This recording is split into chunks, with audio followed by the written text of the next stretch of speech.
Bonjour, chers amis des rendez-vous. Ce numéro de juin de notre magazine Vidéo Reflet marque la fin de la saison 2023-2024.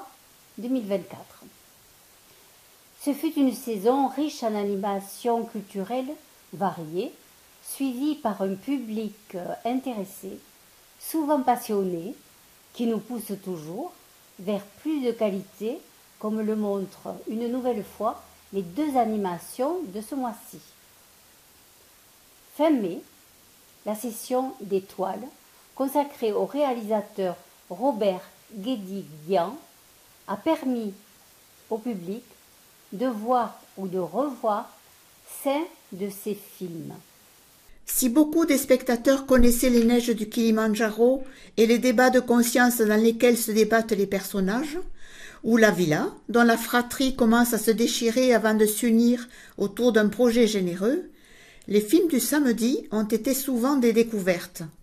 Que ce soit le superbe Twist à Bamako, une tragédie ponctuée d'amour, de trahison et de mort, le thriller Lady Jane ou L'Armée du crime, page d'histoire des années 40 sur les membres du réseau dirigé par le poète arménien Manoukian, un film bouleversant.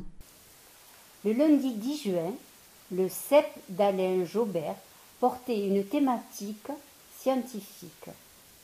Comment la couleur vient aux choses.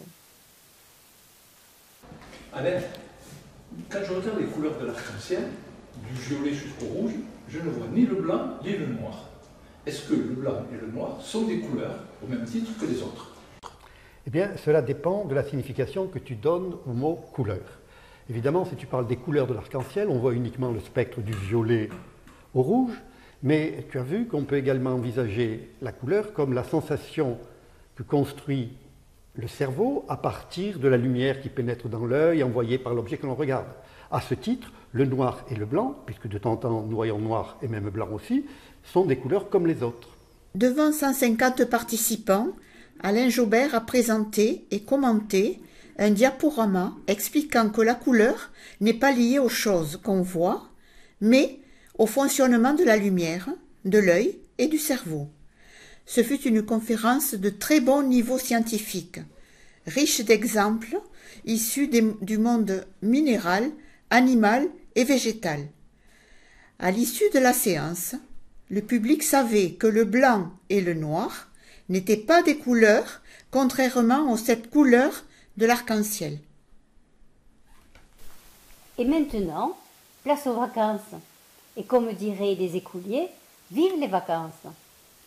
L'association vous donne rendez-vous à la rentrée le lundi 9 septembre avec Georges Berenguier, conférencier de la première séance 7, qui viendra nous parler de la laïcité à l'école de la République.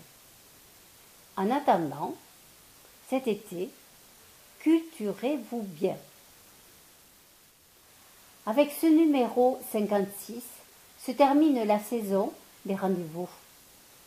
Le prochain numéro, Le Reflet, sera diffusé en octobre 2024.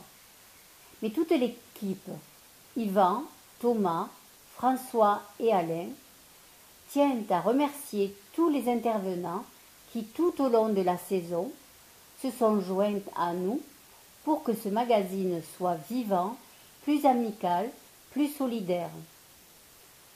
Merci à ceux qui ont contribué à la réalisation de ce magazine.